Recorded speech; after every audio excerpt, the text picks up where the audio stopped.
কারণ আমার আল্লাহ বলেছে বান্দারে নারীদেরকে পায়ের মাটি দিয়ে সৃষ্টি করি নাই, নারীদেরকে হাতের মাটি দিয়ে সৃষ্টি করি নাই, নারীদেরকে মাথার মাটি দিয়ে সৃষ্টি করি না।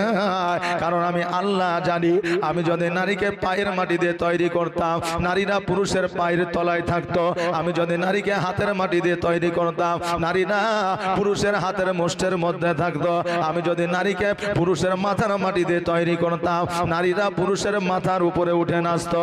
কিন্তু আমি আল্লাহ পায়ের মাটি দিয়ে তৈরি করি নাই, হাতের মাটি দিয়ে তৈরি করি নাই, মাথার মাটি দিয়ে তৈরি করি নাই, আমি পুরুষের বুকস্থলের বাম পাজরের মাটি দিয়ে নারীকে তৈরি করেছি। এই জন্য নারীর স্থান পায়ের তলে নয়, হাতের মুষ্টিতে নয়, মাথার উপরে নয়। আল্লাহ বলে প্রত্যেকটা স্বামীর কাছে প্রত্যেকটা স্ত্রীর জায়গা হলো বুকস্থলে, হৃদয় মাঝে। জোরে বলেন সুবহানাল্লাহ। নারীরা গোলাম নয়, এ নারীদের যদি গোলাম মনে করেন তাহলে এটা হলো শরীয়ত বিরোধী কথা। জোরে বলেন নাউজুবিল্লাহ।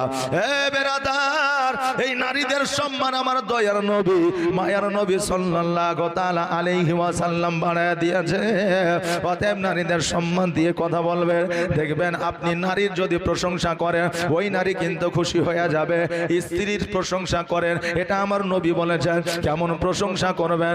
নারীর পোশাক পরেছে, আপনি বলেন বিবি রে তোমার কাপড়টা সুন্দর লাগছে, স্ত্রীকে বলেন বিবি রে আজকে তোমাকে অতি সুন্দর লাগছে, স্ত্রীকে বলেন বিবি রে আজকে তুমি যে রান্নাটা করেছো রান্নাটা বেশ ভালো হয়েছে, স্ত্রীকে বলেন আজকে যে তুমি আমার পোশাকটা পরিষ্কার করে দিয়েছো ওই পোশাকটা খুব সুন্দর পরিষ্কার হয়েছে।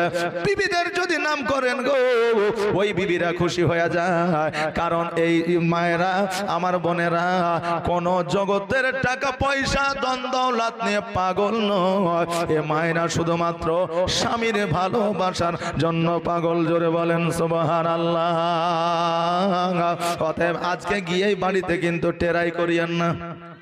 এখন যদি মনে করেন মৌলবি বলল স্ত্রীর প্রশংসা করতে আজকে বাড়িতে যাব আর প্রশংসা আমি শুরু করে দেব, আজকে টেরাই করিয়েন না, না হলে কপালে কষ্ট আছে।